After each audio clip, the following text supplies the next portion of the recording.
Bonjour, ça sent le roussi et c'est peut-être la goutte d'eau qui peut faire dérailler l'emmerdeur à 3 mois des élections. Cette grève des enseignants était justifiée. Les préconisations adressées le dimanche soir pour la rentrée du lundi matin étaient une hérésie. Il a fallu les modifier 2 fois depuis. Alors est-ce le ministre de l'Éducation qui fait les consignes sanitaires pour l'école? Sûrement pas. Alors en effet, il faudrait chercher ailleurs et regarder du côté du ministère de la Santé. D'ailleurs, ne dit-on pas qu'entre les deux ministres, il y a de l'eau dans le gaz? Tout cela va passer maintenant que le pire va être derrière nous. La manif passée, et il faut surtout que nos gamins apprennent à lire et à compter avant d'arriver en sixième.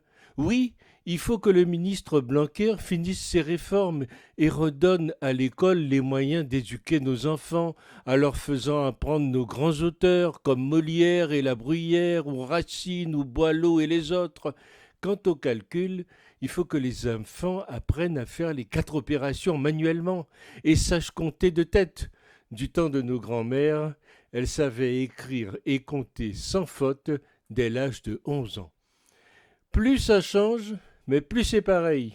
Si jusqu'ici, avec un bac+4, un peu d'attention et de bonne volonté, on pouvait comprendre et décrypter le dispositif sanitaire mis en place par le gouvernement pour l'éducation nationale, la mouture concoctée par la rentrée scolaire avait tout de la bouteille à l'encre et a provoqué une belle pagaille tant dans les rangs des parents que dans ceux des enseignants, avertis tardivement la veille au soir. Sans oublier la panique provoquée dans les pharmacies prises d'assaut.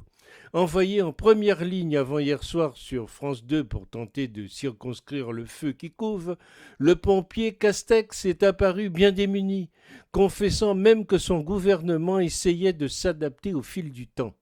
Guidé plus par la crainte de voir l'économie française s'enrhumer quand les enfants toussent que par le sens des responsabilités, de ses explications alambiquées ponctuées de sa traditionnelle gestuelle sémaphorique, il n'est pas ressorti grand-chose de bien concret. Tout juste a-t-on compris que le Premier ministre consentait à apporter un peu de simplicité à ceux qui s'apparentaient à aussi une absconde que nébuleuse usine à gaz, mais au détriment de la prudence et de la rigueur, pourvu que les parents soient au boulot.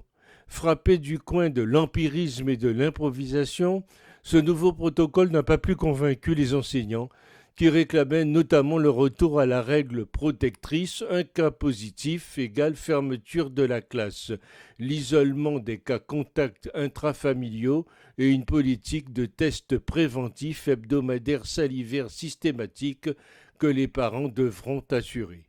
Hier jeudi, ils ont battu le pavé, côte à côte avec le personnel enseignant pour faire entendre leur incompréhension et leur réprobation.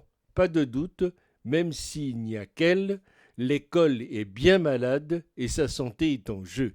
Et demain, ça changera quoi?